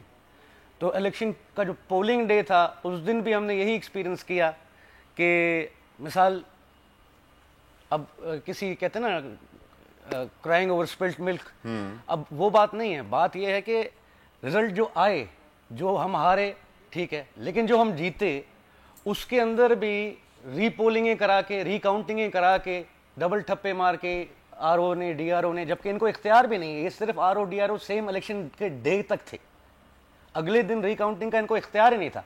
ये इलेक्शन कमीशन कराती या इलेक्शन ट्रिब्यूनल जो बना है वो कराता। इन्होंने हमारे जीते यूनियन काउंसिल्स के जो चेयरमैन वाइस चेयरमैन हैं, उनको भी जो 50 वोट से जीते हैं, इन्होंने 70 रिजेक्ट करके 20 से अपने जिता दिए। तो सब गए हैं टर्मिनल में, इस्लामाबाद भी गए हैं। तो बेसिकली ऐसी इलेक्शन जो हमने भी एक्सपीरियंस की है, तो बेहतर था कि इलेक्शन ये कराते ही नहीं, क्योंकि जब इनके इत्तेहादी जो PDM है, MQM भी उसका हिस्सा है, JUI भी उसका हिस्सा है, जब वो चिल्ला रहे हैं, उनका तो इस फेज में कोई नुकसान ही नहीं हुआ है। नेक्स्ट फेज में कराची हैदराबाद आएगा, जहां पे ये स्टेक होल्डर्स हैं। आपके बंदों को भी उठाया गया कि कहा जा रहा था आर्मी होगी हर पोलिंग स्टेशन पे। हमने दरखास्त दी थी, हमें आगे से मतलब ग्रीन सिग्नल मिला कि आपके लिए रेंजर्स के और फौज जो है अंदर बाहर पोलिंग की होगी, जो कि इलेक्शन दिन हम शाम तक इंतजार करते रहे। पुलिस आ रही थी और जहां देख रही थी कि हमारी अक्सरियत है, वहां पे पोलिंग बंद करा रही थी। तो बेसिकली हम स्टेट के खिलाफ समझे, मतलब अपने मुल्क के अंदर हम मुल्क के खिलाफ कैसे हो सकते हैं। तो वही बात है जो अब state with in state, with in state and in a very bad state. लेकिन शाह साहब अब सवाल ये है कि ऐसी सूरत हाल में आगे जनरल इलेक्शन सर पे खड़े हुए हैं, किस तरह मुकाबला होगा? जमहूरियत तो नहीं हुई है, ये सिलेक्शन हुई है। ये भी बिल्कुल सही बात है। और बात यह है कि ओवरऑल जो लोग इल्ज़ाम लगा रहे थे कि प्राइम मिनिस्टर इमरान खान ऐसा है वैसा है, जो जिस स्टेट में आज हैं हम, आपको लगता है कि अगले 2 महीने 3 महीने के बाद हम सर्वाइव कर पाएंगे? बहुत मुश्किल। मिडिल क्लास या लोअर मिडिल क्लास ऐसे हालात में सर्वाइव नहीं कर पाएगा। पेट्रोल देखें, डॉलर देखें, मतलब वी आर एंडिंग नोवेयर। आप सर काफी आई थिंक 5th और 6th generation of politician in your family. माशाल्लाह से आपका खानवादा किसी तारुफ का मोहताज नहीं। आप हजरत रोज़े धड़ी शेख अब्दुल राशिद रहमतुल्लाह अलैह के घराने से हैं और बहुत बड़े वो हस्ती हैं। वो शेख अब्दुल कादिर जिलानी रज़ी अल्लाह ताला अन्हु के नायब थे पाकिस्तान में, और उनके 2000 खलीफा थे, और उसी उनकी बड़ी कमाई है जिसकी वजह से सिंध की धरती पे अल्लाह की रहमत रहती है, बरकत रहती है। शाह साहब, इस वक्त सिंध का हाल आपसे मुझसे ढका छुपा नहीं, हम दोनों सिंध से ताल्लुक रखते हैं। कंटिन्यूसली सिंध डिक्लाइन कर रहा है, डिग्रेड कर रहा है। हेल्थ फैसिलिटी, पानी का सूरत हाल हो, फार्मर की कंडीशन हो, राइट्स नहीं है, कोई हुकूक उनके पास नहीं है। पीपल्स पार्टी की जो मोनोपोली है कैसे टूटेगी सर? देखिए, ये मोनोपोली तभी टूटेगी जब साफ शफाफ इलेक्शन होगी। अवाम ने इनको बिल्कुल रिजेक्ट कर दिया है। यही वजह है कि इनको अपनी मशीनरी इतनी ज़्यादा इस्तेमाल करनी पड़ी। पिछली इलेक्शन में भी जो 2018 की थी, उसके अंदर भी जो जीता जो हारा, नंबर 3 पे पूरे पाकिस्तान के अंदर रिजेक्टेड वोट्स थे। तो हमारी आवाम कोई पहली इलेक्शन या दूसरी इलेक्शन नहीं लड़ रही थी। वोटर को पता है कि तीर पे ठप्पा मारना है, कि सितारे पे मारना है, कि पतंग पे मारना है या बल्ले पे मारना है। तो 9000 10,000 वोट MP जो उठाता ही 30-32 हज़ार है, तो मतलब आपका 1/3 जो है 10,000 9,000 वोट अगर रिजेक्ट हो जाएंगे, तो ऑब्वियसली वो जो रूलिंग पार्टी है उसके तो रिजेक्ट नहीं हो रहे ना, जो उनके मुखालिफ है उन्हीं के हो रहे हैं। तो अभी भी देखें, जो जीत के आए उनको रीपोलिंग उनकी हो रही है, और हम जो हारे हैं 10-15 वोट पे, वो हम दरखास्तें दे के मर गए हैं। उन्होंने कहीं रीपोलिंग या रिकाउंटिंग हमारी की ही नहीं है। शाह साहब, एक बहुत ओपनली हमेशा से जो है बात की जाती थी, पहले थोड़ी ढके छुपे अल्फाज में की जाती थी, अभी इमरान खान की इंपोर्टेड हुकूमत आने के बाद खुल के की जा रही है, वो है न्यूट्रल, थर्ड एम्पायर, कोई चेरी ब्लॉसम, एस्टैब्लिशमेंट की तरफ इशारे होते हैं। Of course we are expecting a lot from the establishment कि अब हालात बेहतरी की तरफ आए। अब कब तक ये रिवायत बरकरार रहेगी, कब तक ये सिस्टम ऐसे ही चलता रहेगा? शाह साहब, ये तो हमें भी इंतजार है कि सिस्टम सही पटड़ी पे आ जाए। बहुत हो गया है। 2008 से जो हुकूमत बनी, मोहतरमा की शहादत, कहते हैं ना हाथी जिंदा लाख का मरा 1.25 लाख का, तो जो 2008 में हुकूमत बनी और जब सदर जरदारी साहब बन गए जी, उसके बाद से प्राइम मिनिस्टर भी इनका था। बिल्कुल पूरे 5 साल इनका ही रहा, भले गिलानी साहब 4 साल चले, फिर उसके बाद राजा परवेज अशरफ आए। तो इन्होंने क्या कर लिया सिंध के लिए? आज मिसाल तौर ये बोलते हैं कि इमरान खान या मिसाल तौर नवाज शरीफ या अब शहबाज शरीफ सिंध के साथ सौतेली माँ का सलूक करते हैं। तुम लोगों ने क्या किया भाई? सदर भी आप थे, प्राइम मिनिस्टर भी आप थे, आपने सिंध को क्या दिया? और मुझे याद है उस इलेक्शन में भी शाह साहब आपके ऊपर अटैक्स हुए थे और आपको काफी तशद्दुद का निशाना बनाने की कोशिश की थी, फायरिंग के वाकयात भी थे। आपको हमेशा से टारगेट किया जाता रहा है इलेक्शंस में कि इस्माइल शाह साहब को कंट्रोल कर लिया जाए तो हम काफी सारी जो उनका वर्क है, जो उनकी पॉलिटिकल मूवमेंट है, उसको रोक लेंगे। क्या ऐसा है? लेकिन हर किसी को मरना है, तो इस बहुत बात से मैं डरता नहीं, वरना मैं सियासत में आता ही नहीं। मेरे पे एक नहीं 3-4 हमले हुए हैं। जी हाँ, 2015 में, 2012 में, 13 में। तो आपसे क्यों डरते हैं इतना? क्या थ्रेट क्या है? आपसे क्यों उनको डर लगता है? इज़्ज़मंतशा ज़िल्मंतशा, बेशक रब तो बस अल्लाह ही है इज्जत और जिल्लत का मालिक। तो हमारे कदम नहीं, ना कांप रही हैं टांगे ना कुछ, हम अपने कदम बढ़ाए जा रहे हैं। इंशाल्लाह वक्त आएगा, खुमैनी की हुकूमत खत्म हो गई, शाह ऑफ ईरान खत्म हो गया, सद्दाम हुसैन खत्म हो गया, ये भी खत्म हो जाएंगे। शाह साहब, आपकी जो जनरेशन है और आपकी हम उम्र सियासतदान है, बड़ा एक्सपेक्ट किया जा रहा था कि बिलावल भुट्टो जरदारी साहब जब पावर में आएंगे तो वो बेनजीर भुट्टो की छवि बनेंगे, वो जुल्फिकार अली भुट्टो की छवि बनेंगे, लेकिन मैटर ऑफ द फैक्ट वो कि वो आसिफ अली जरदारी साहब की छवि बने और वो बिल्कुल अपनी लेगेसी को कुछ भूल से गए। इसी तरह दूसरे भी जो यंग पॉलिटिशियन सामने आ रहे हैं वो वैल्यूज नहीं देखते कि इस जमाने के इस दौर के हिसाब से हमें अपने मुल्क की खिदमत और लोगों की खिदमत कैसे करनी है। वो ये सोचते हैं कि हम अपने बाप दादा की और पार्टी की जो मौरूसी सियासत है उसी को आगे लेकर कैसे बढ़े। ये एक बड़ा प्रॉब्लम मुझे नजर आता है। प्रॉब्लम बिल्कुल है, क्योंकि देखिए ना, जब एक हादसा हुआ, मोहतरमा शहीद हो गई जी सर, बिलावल को आना पड़ा पाकिस्तान, जरदारी साहब भी पाकिस्तान में नहीं थे, इलेक्शन पोस्टपोन हुई, फिर इनके नाम में भुट्टो जरदारी लग गया। जी हाँ, सही है। उस टाइम पे आपको याद होगा फखरे आलम भी एडवाइजर थे इनके। जी जी जी। फिर इन्होंने सिंध फेस्टिवल भी किया, मोइंजोदड़ो में बड़ा खर्चा हुआ था। बिल्कुल सर, पैसे जाया हुए थे और हमारे नवादरात भी जाया हुए थे। इनको बड़े मजे आए, इन्होंने बड़ी पार्टी की एंजॉय किया। तो मकसद ये है कि हर चीज की जब तक आपको वैल्यू नहीं पता होगी तो you can't succeed in life. बिल्कुल सही। तो आपको कहते हैं ना, आपको पाने के लिए खोना पड़ता है। तो मैंने जिस दिन से मैं पॉलिटिक्स में आया हूँ तो मैंने बड़ा स्ट्रगल किया और बहुत से मसले और हमारी कमज़ोरियाँ, हमारी मतलब जो चेंज करने की ज़रूरत है, वो बड़ा उसको स्टडी किया है, अपने आप को सही ट्रैक पे रखने के लिए बड़ी मेहनत की है। तो इनको आए हैं वो with golden spoon in the mouth. तो ये बैठे हुए हैं, सीएम इनके एक फ़ोन कॉल अवे है, home minister, SSP, DIG, IG. तो इनको कदर कैसे होगी कि अवाम क्या कर रही है, अवाम की रसाई है इन तक? बिल्कुल भी इनके नहीं। अपने मिनिस्टर्स या एमपी एमएनएस मिल सकते हैं इनसे? नहीं। तो कैसे रियलाइज करेंगे ये कि क्या ज़रूरत किस चीज़ की है? जब तक आप अवाम के अंदर, मैं तकरीर कर दूं, अवाम ने सुनी नहीं सुनी, मुझे क्या चल रहा है पता कि अवाम के मसले क्या हैं। जी हाँ। जब तक आपका प्रॉपर इंटरेक्शन नहीं होगा अवाम से, आप खामा का ठेकेदार बने हुए हैं। आप जमहूरी पार्टी, आप ही हैं, आप ही ने ठेका उठाया हुआ है, रोटी कपड़ा मकान हकूक आप ही देंगे, बाकी क्या देंगे भाई? आप बताएं। मुशर्रफ का दौर था, भले डिक्टेटर का था, जब तक वो सदर पाकिस्तान था, आप देखें कराची के अंदर अंडर पासेस, फ्लाईओवर्स, कितना कुछ मतलब उस दौर में हुआ। उस टाइम पे आपने कभी सुना कि इतने सारे वजीर करप्शन में इन्वॉल्व? नहीं।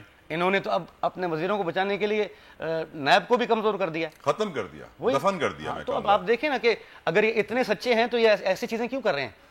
सर एक बात बिल्कुल मैं कहूंगा कि पीएमएलएफ की जो हिस्ट्री है, जो हमारे पीर साहब पघाड़ा की जो हिस्ट्री है, जो सूर्या बादशाह की हिस्ट्री है, लोगों तक पहुंचना जरूरी है। सर मेरी ख्वाहिश है कि आप ये इनिशिएटिव लें, किसी तरीके से कोई थिएटर क्रिएट करें, क्योंकि हम जानते हैं हुर्रों की बड़ी एक हिस्ट्री है, किस तरीके से उन्होंने पाकिस्तान का दिफा किया। मेरी आपसे पर्सनल एक रिक्वेस्ट है सर कि हम इस हिस्ट्री को किसी ना किसी तरीके से आवाम के सामने लेकर आएं, क्योंकि हिस्ट्री को बड़ा मैनिपुलेट और धुंधला कर दिया गया कि हकायक किसी को मालूम ना पड़े कि कितनी कुर्बानियां हैं। देखिए ना, अब शहादत का ठेका भी इन्होंने उठाया हुआ है। जी हाँ। और स्लोगन भी इनका है, रोटी कपड़ा मकान। अल्लाह सही है। हमारे शहीद जो हैं उन्होंने अंग्रेज से जंग की। जी हाँ। अंग्रेज साम्राज्य के साथ लड़े, सही है, फांसी चढ़े। उस टाइम पे नारा था वतन या कफन, आजादी या मौत। वतन या कफन, आजादी या मौत। जी। क्या तो हमारा नारा आज भी वही है, हक सच का नारा, भेज पगारा। आजादी कब मिलेगी हमें? उस टाइम पे तो आजादी दिलाते दिलाते हमारे बड़े सूली चढ़ गए। बेशक। उसके बावजूद जो हमारे हुर थे, विदाउट हैविंग अ कमांडर, वो लड़ते रहे गुरिल्ला वॉर के लिए। इन्होंने पाकिस्तान में एक ही जगह पे जहाज का इस्तेमाल किया, वो हमारे लिए किया था। पैराशूट से उनके फौजी अंग्रेज आए और उन्होंने इनको जेल में डाला, हुरों को। और पाकिस्तान बन जाने के बाद भी जब पीर साहब शाह मर्दान शाह वापस आए 1952, तो उन्होंने आके फिर वो हुर आज़ाद कराए थे। वरना 5 साल तक, मतलब 47 से 52 तक वही कानून था, वही जेलें थी और वही अंग्रेजों के रखे हुए ऑफिसर्स थे। सिंध के सोल्यूशन सर, सिंध के लोगों को सोल्यूशन दीजिए, क्योंकि जाहिर बात है वो आपकी तरफ देखते हैं as a leader, as a inspiration और एज ए उम्मीद कि यार कोई ऐसा सिंध का लीडर आएगा जो सिंध के तमाम मसाइल हल करेगा, सिर्फ अपने लोगों का नहीं सोचेगा, पूरे सिंध का सोचेगा। देखें, बात यह है कि हम पे कोई डाउट करे कि if we are not son of soil, तो बहुत बड़ी बेवकूफ़ी होगी। और इस सरजमीन के लिए, इस पाकिस्तान के लिए जितनी कुर्बानियाँ हमारे घर ने दी हैं, और किसी ने इख्तिदार के लिए दे सकते हैं, पावर के लिए दे सकते हैं, लेकिन इस मुल्क के लिए जो कुर्बानियाँ हमने दी हैं, इंशाल्लाह वक्त आया आगे भी तो हमारा घर ही होगा कुर्बान होने के लिए। अल्लाह अकबर। और यकीनन इस वक्त जो मौजूदा हालात हैं शाह साहब, इसके ऊपर भी आपका कमेंट लेना बहुत ज़रूरी है। इकोनॉमिक कंडीशन मुल्क की, महंगाई, पेट्रोल, बिजली, गैस, बेरोज़गारी, हर 10-15 दिन के बाद एक नया बजट आ जाता है, IMF की नई शराइत आ जाती है। आपकी नज़र में सर हम एज अ नेशन किस डायरेक्शन में जा रहे हैं? मेरे हिसाब से तो मैंने अपनी ज़िंदगी में ऐसे हालात नहीं देखे हैं, भले गवर्नर राज लग जाए, कू हो जाए, टेक ओवर हो जाए। ये जो अभी लेटली 3-4 महीने के अंदर जो हो रहा है हाल, इतनी स्पीड से तो कोई वायरस या कैंसर भी नहीं फैलता। बिल्कुल सही कह रहे हैं सर। मतलब अब कल क्या होगा, यू कैन नॉट प्रिडिक्ट।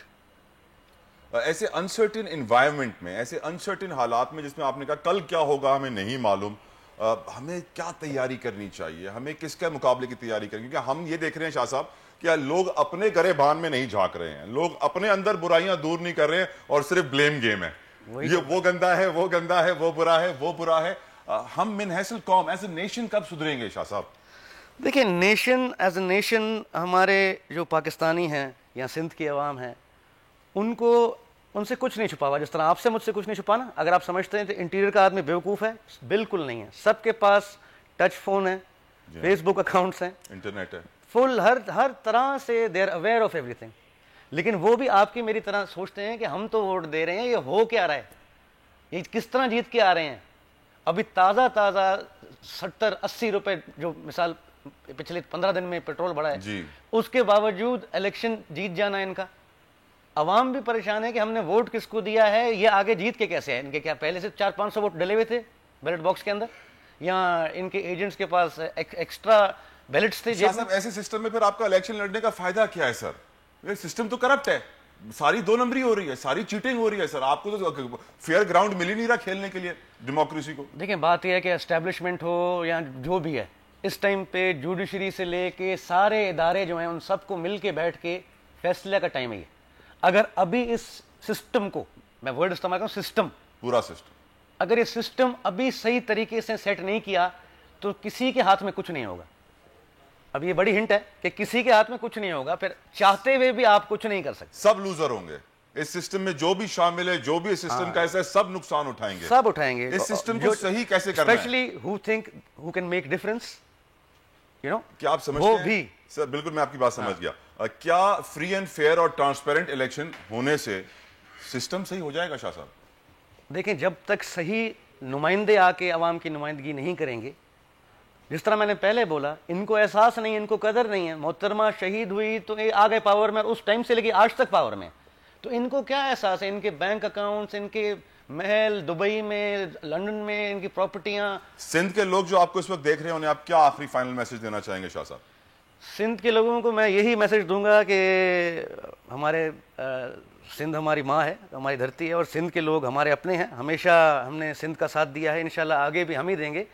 सही और गलत का फैसला अब सिंध के अवाम को करना चाहिए, क्योंकि पिछले 14 साल से मोहतरमा का और भुट्टो साहब के नारे लगा लगा के जो अवाम का खून चूसा गया है, अब तो मेरे ख्याल से टाइम आ गया है कि सिंधी भाई हमारे समझ जाएं कि यहाँ पे सिर्फ झूठ और एक प्रोपेगेंडा की गेम है। मजलूमियत दिखाते हैं, बाकी इनको देखो, इनका कपड़ा, इनकी गाड़ियाँ, इनके महल। हमारे पास तो ऐसा कुछ नहीं है। पीर सैयद इस्माइल शाह राश्ती साहब हमारे साथ मौजूद थे। थैंकफुल टू यू सर कि आपने अपना कीमती वक्त हमें दिया, आप आए हमारे शो पे। लेकिन जो पॉइंट उन्होंने रेज किया इज वेरी वैलिड कि अगर इलेक्शंस ट्रांसपेरेंट नहीं है, अगर इलेक्शन साफ शफाफ नहीं है, तो फिर कराने का फायदा क्या? फिर ये सब कुछ पैसे जाया क्यों किए जा रहे हैं? कहा जाता है कि रेंजर्स हर पोलिंग स्टेशन पे होती है, क्यों नहीं होती है? क्यों काउंटिंग के वक्त दरवाजे बंद कर दिए जाते हैं? यकीनन ये वो सवाल जो आज उठाए हैं शाह साहब ने, इससे वाजे हो रहा है कि सिस्टम के जो लूप होल्स हैं उनको दूर जब तक नहीं किया जाएगा, पाकिस्तान में सही सच्ची डेमोक्रेसी नहीं आएगी। एक ब्रेक के बाद प्रोग्राम जारी रहेगा, हमारे साथ रहेगा। आजकल जिंदगी ही सुबह आउट ऑफ कंट्रोल है, दुनिया बोल है, तेरी दुनिया बोल है। वेलकम बैक टू दुनिया बोल है। बड़े प्यारे मेहमान ने हमें स्टूडियो में ज्वाइन किया। इससे पहले कि मैं उनकी तरफ बढ़ूं और उनकी आवाज आपको सुनाऊं, जिससे शहर तारी आप पर हो ही जाएगा, मैं गुफ्तगू करूंगा। इस वक्त हमारे साथ मौजूद हैं साबिक वफाकी वजीर खजाना माहिर मुआशियात सलमान शाह साहब। शाह साहब, बहुत बहुत शुक्रिया, आपने अपना कीमती वक्त हमें दिया। सर, वक्त का मुकाबला सर, सवाल आपसे यह है मेरा पहला कि इस वक्त इमरान खान साहब ने ट्वीट किया है, वो ये कह रहे हैं कि हम रशिया से सस्ता तेल नहीं ले रहे हैं। कराची से 1 घंटे के फासले पर हब पर सस्ता तेल मिल जाता है, ईरानी तेल, लेकिन हुकूमत जो है वो सस्ता तेल लेने को तैयार नहीं है। स्मगलिंग के थ्रू पाकिस्तान में आ जाए, लेकिन लीगल चैनल से नहीं आए। How do you see this sir?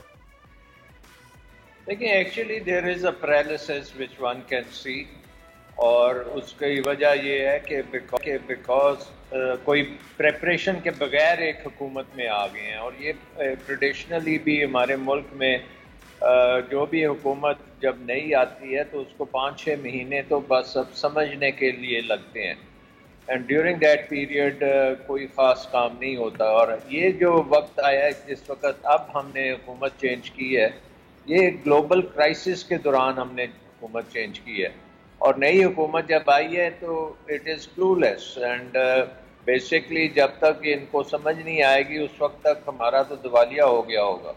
So I think there are lots of options जो लिए जा सकते हैं। जैसे कि सर आप देख लें कि आपका IMF प्रोग्राम जो है उसके ऊपर भी क्वेश्चन मार्क रोज़ाना की बेसिस पे नए आ जाते हैं। रोज़ाना कहा जाता है कि कल साइन हो जाएगा, लेकिन वो कल आता नहीं है। मार्केट्स में जिटरीनेस उसी तरह चल रही है। इंटरनेशनल मार्केट्स में आपकी रिस्क प्रीमियम जो है वो नीचे आने का नाम नहीं ले रहा। जितने काम आपने करने हैं, अभी तो सिर्फ IMF प्रोग्राम साइन करना एक पहला कदम है, उसके बाद बहुत से काम हैं जो कि आपको करने पड़ेंगे, जो कि ये गवर्नमेंट की आई थिंक कैपेसिटी भी नहीं है और इंटेंशन भी नहीं है वो काम करने की, क्योंकि पाकिस्तान में इस वक्त पॉलिटिकल अनसर्टेनिटी जो है पीक पे है। इससे ज़्यादा अनसर्टेनिटी नहीं हो सकती। हमारा निज़ाम जो है वो सही तरीके से नहीं चल रहा, और हर जगह के ऊपर हम देख रहे हैं कि there is nothing which happens smoothly. एक बहुत मुश्किल तरीके से डिसीजंस आती हैं, उल्टी सीधी आती हैं, और इन द मीन टाइम एक 22 करोड़ आबादी का मुल्क है, वो ऑटो पायलट पे चल रहा है और तूफान में फंसा हुआ है। अल्लाह रहम फरमाए। सर हमारे हाल पे शाह साहब मुझे आपसे मजीद गुफ्तगू करनी थी, लेकिन वक्त की आज कुछ कमी है। इंशाल्लाह आने वाले दिनों में आपको जल्दी अपने स्टूडियो बुलाएंगे and we have to do a whole show, a whole hour with you इंशाल्लाह। Thank you so very much for your precious time.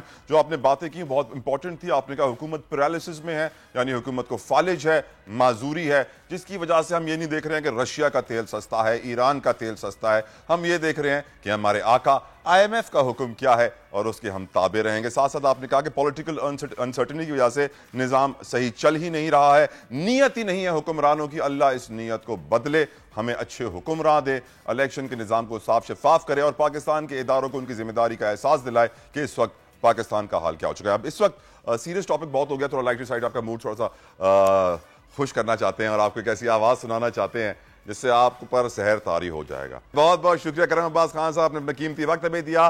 Pakistan में को 5-6 गवालियार घराने हैं, उनमें से आपका ताल्लुक है। उस्ताद अहमद अली खान साहब के आप बेटे हैं। कोक स्टूडियो, पाकिस्तान आइटल सार्क कॉन्फ्रेंस, दुनिया भर में आप परफॉर्म कर चुके हैं, पाकिस्तान का नाम रोशन कर चुके हैं। कैसे हैं हजरत, खैरियत से हैं? सर बहुत शुक्रिया, आपने बोल पे बुलाया और आपका शो भी हम देखते हैं, बहुत अच्छा है माशाल्लाह। अच्छा, मुख्तलिफ घराने हैं, गवालियर घराना जो एक ही है, अच्छा, उसकी नुमाइंदगी हम लोग कर रहे हैं माशाल्लाह। और जैसे मुख्तलिफ शहरों की कुछ चीज़ें मशहूर होती हैं, इस तरह गायकी के भी कुछ घराने हैं जिनमें गवालियर की जो आकार की गायकी और बलदार तान और आवाज़ सुर में होना, ट्यूनिंग, इसकी कुछ चीज़ें इसकी खासियत है। किस उम्र में शुरू किया आपने? मैंने तकरीबन 14-15 साल की उम्र में शुरू किया और 25 जबरदस्ती अपने शौक से? अपने शौक से। ऐसा तो नहीं अब्बू ने बोला?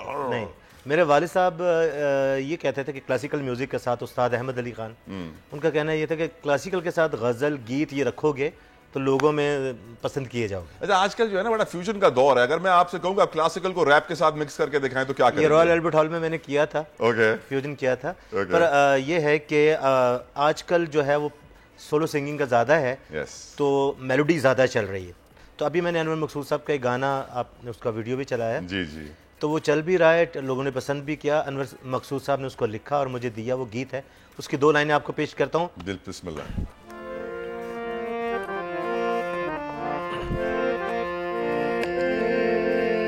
आज देखो पवन दीवाना किए जाए, देखो पवन दीवाना किए जाए, मेरे सर से चुनरिया उड़ाए लिए जाए, मेरे सर से चुनरिया उड़ाए लिए जाए, मेरे कजले को फैला के पागल बनाए, मेरे कजले को फैला के पागल बनाए, मेरे गजरे की खुशबू चुराए लिए जाए, मेरे गजरे की खुशबू चुराए ली जाए। आज देखो पवन दीवाना किए जाए, देखो पवन दीवाना किए जाए, मेरे सर से चुनरिया उड़ाए ली जाए। क्या बात है भाई, क्या बहुत शुक्रिया। माशाल्लाह। आपकी शो के हवाले से मैं तमाम चैनल से गुजारिश करना चाहूँगा, प्लीज़। बहुत बड़ा चैनल है माशाल्लाह बोल, अल्हम्दुलिल्लाह, कि म्यूज़िक का भी थोड़ा सा आप टाइम दिया करें, जरूर, क्योंकि बहुत न्यूज़ तो हैं। आप देखिए जब से हमारा शो शुरू हुआ है हम हमेशा अपने शो में हर हफ्ते 2 से 3 सिंगर्स को लाजमी बुलाते हैं। सर ये एक ऐसा एंटरटेनिंग है ये म्यूज़िक, देखें फ़नून लतीफ़ा की जो चीज़ें हैं जो इसमें आती हैं, जिनमें शायरी भी है, म्यूज़िक भी है, थोड़ा सा इंसान एंटरटेन हो, क्योंकि इतना डिप्रेशन है इस वक्त दुनिया में, पूरी दुनिया में ना बहुत परेशानी है। तो हम लोग ये चाहते हैं कि थोड़ा सा म्यूज़िक भी लोग सुने, रिलैक्स करें ना, और न्यूज़ देखते हैं, कभी पेट्रोल ऊपर चले गया, फिर ऊपर चले गया, फिर ऊपर चले गया, तो इसी में ना हम लोग परेशान होते रहते हैं। अच्छा करम साहब, आप लोग यकीनन आपकी रूट्स क्लासिकल है जी, और आपने वो उस तरह म्यूजिक सीखा जिस तरह आपके बाप दादा, उनके अब्बू और उनके परदादा, तो आप एक रिवायत कायम जिंदा रखे हुए हैं। जी जी। लेकिन आज दुनिया बड़ी तेजी से बदल रही है, everything is changing with huge speed. आप दुनिया भर में परफॉर्म करते हैं, जिस तरह आपने बताया कि आप बाहर गए हुए थे और लोगों ने आपसे रिक्वेस्ट की कि यार कुछ फ्यूजन हो जाए, कुछ मिक्स करें, तो आज हमारे लिए भी कुछ करते हैं सर, हम सुनना चाहेंगे। सर आपको आज जुमतुल मुबारक है, जुमे का दिन है, तो मैं एक जो है कवाली जो मुझे बहुत बचपन से पसंद थी, मकबूल साबरी साहब और गुलाम फरीद साबरी साहब की, वो 2 लाइनें मैं आपको पेश करना चाहूँगा।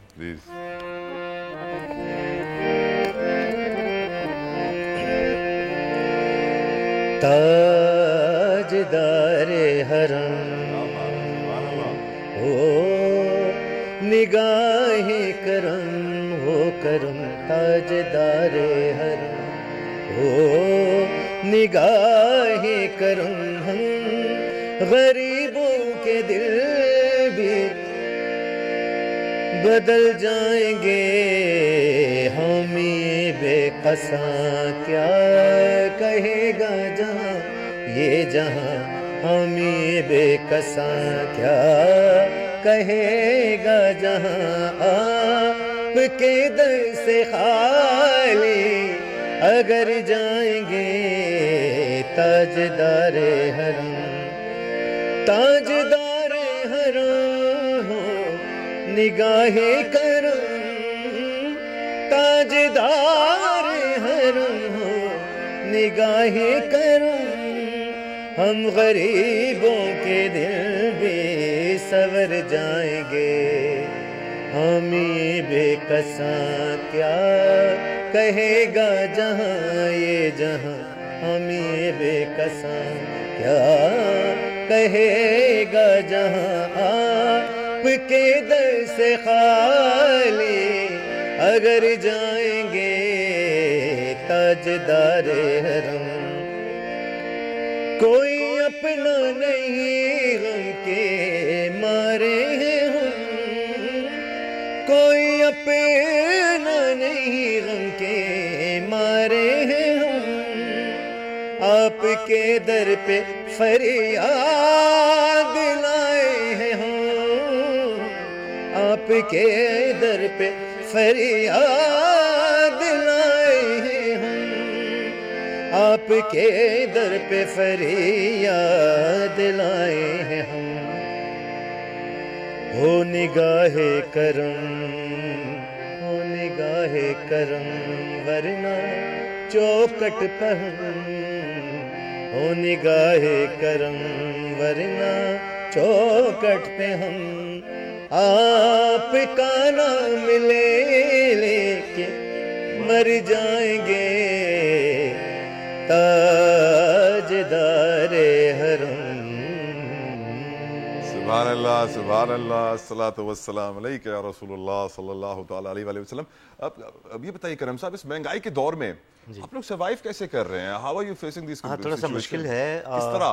सही कह रहे हैं आप, क्योंकि देखें जितना मुल्क में सुकून होगा, जितना बिज़नेस अच्छा होगा, उतना एंटरटेनिंग की जो चीज़ें हैं, कभी किसी ज़माने में बहुत ज़्यादा मुशायरे घरों में मुनक़िद किए जाते थे, गज़ल की, क्लासिकल की महफ़िलें होती थी, थोड़ा सा इस अफरा तफरी में ये चीज़ें कम हो गई हैं। मैं ये देख रहा हूँ कि बहुत सारे चैनल्स हैं, एक ख़बर उस पर आती है सियासतदानों की, वही ख़बर सब पे चलती है। बिल्कुल। अच्छा, और उससे थोड़ा सा माहौल भी उदास रहता है कि क्या होगा, क्या होने जा रहा है, क्या होने वाला है।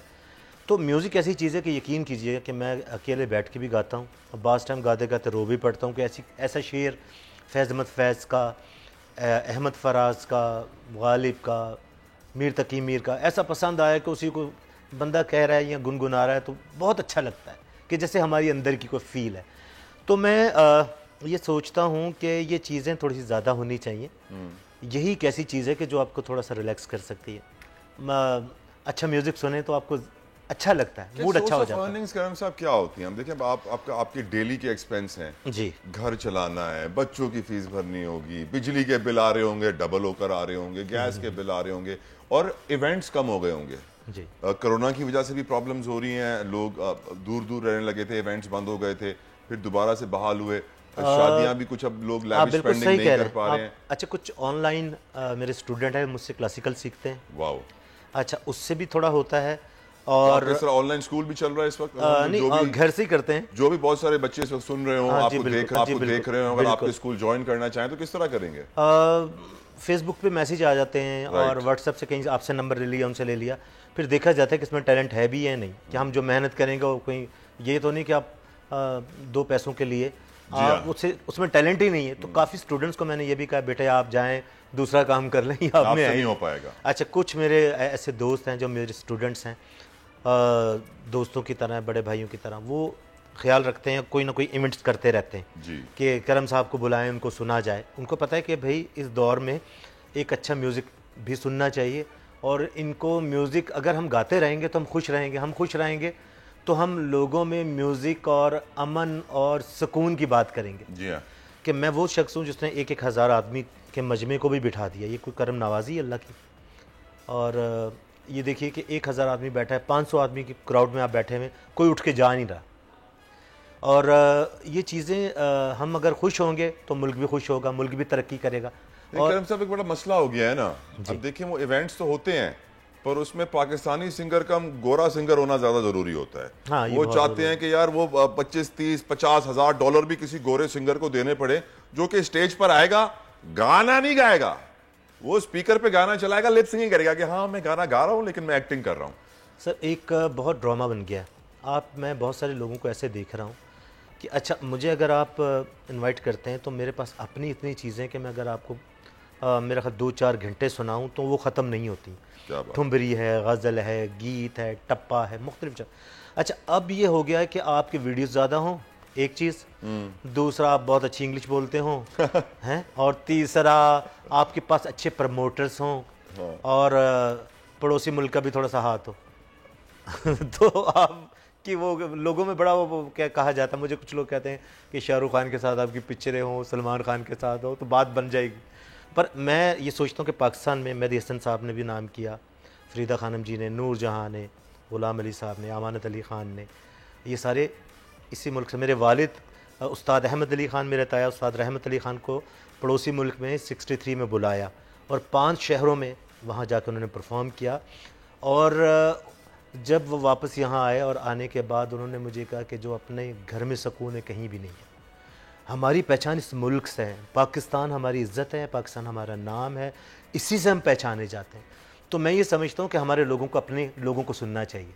आप वाली बात कि आप पड़ोसी सिंगर्स, मुल्क के सिंगर्स को सुन रहे हैं, गोरों को सुन रहे हैं, आप अपने सिंगर्स को सुने। हमारे पास किसी चीज़ की कमी नहीं। हमारे राइटर्स देख लें, हमारे शायर देख लें, हमारे अदीब, हमारे फ़नकार, हमारे क्लासिकल सिंगर, पूरी दुनिया में इनको माना गया। बेशक। फिर हमें किसी की ज़रूरत नहीं होनी चाहिए। इतना टैलेंट, इतने काबिल होने के बावजूद हमें अपनों का एहसास नहीं रहा। देर से होता है, देर से नहीं, ये जगाने की जरूरत पड़ती है। अब साहब बताना पड़ता है कि भाई हम अपने हैं भाई, हमें तो याद रखो, हम भी है राहों में खड़े हुए आपके इंतजार में।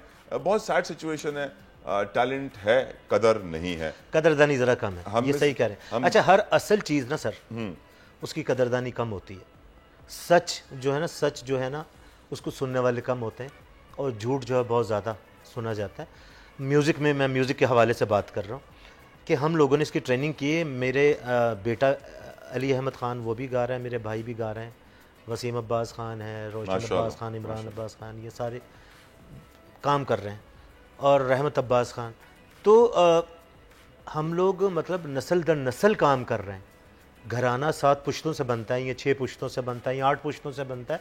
हमारी खिदमात, हमने ये नहीं सोचा था कि जी हम अपनी रवायात को जिंदा रखे बैठे हैं। बहुत बड़ी बात है, आपने खत्म नहीं होने देना। आप अगर अभी मुझे किसी राग का कहें तो मैं अभी आपसे एक राग का कहूंगा, आप रेडी रहिएगा क्योंकि हम क्लोजिंग आपकी आवाज पे ही करेंगे। यकीनन आज के प्रोग्राम का वक्त तमाम होता है। उम्मीद करते हैं आपको हमारा शो बहुत पसंद आया होगा और अपना फीडबैक सोशल मीडिया पर जरूर दीजिएगा, लाइक एंड सब्सक्राइब जरूर कीजिएगा।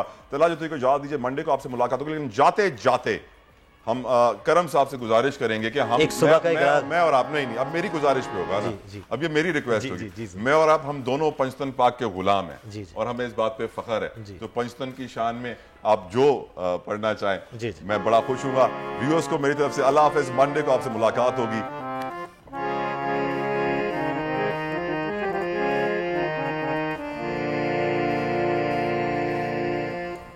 मेरा सोना ली सरकार वे, मेरा सोना अली सरकार वे, मेरा सोना ली सरकार जीवे, मेरा सोना अली सरकार जीवे।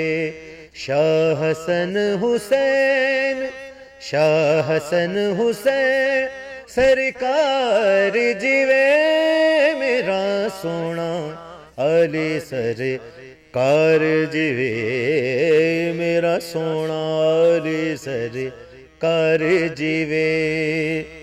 ओ दी खातिर चन तारे ने, ओ दी खातिर चन तारे ने, फुल ज़मीं से मासारे ने, फुल ज़मीं से मासारे ने। ओ अल्लाह दा दिलदार वी मेरा सोना अली सरकार जीवे, मेरा सोना अली सरकार जीवे। शाह हसन हुसैन, शाह हसन हुसैन सरकार जीवे, मेरा सोना अली सरकार जीवे, मेरा सोना। आजकल जिंदगी ही सुबह आउट ऑफ कंट्रोल है, दुनिया बोल है, तेरी दुनिया बोल है। सब्सक्राइब करें और बेल दबाएं ताकि कोई खबर रह न जाए।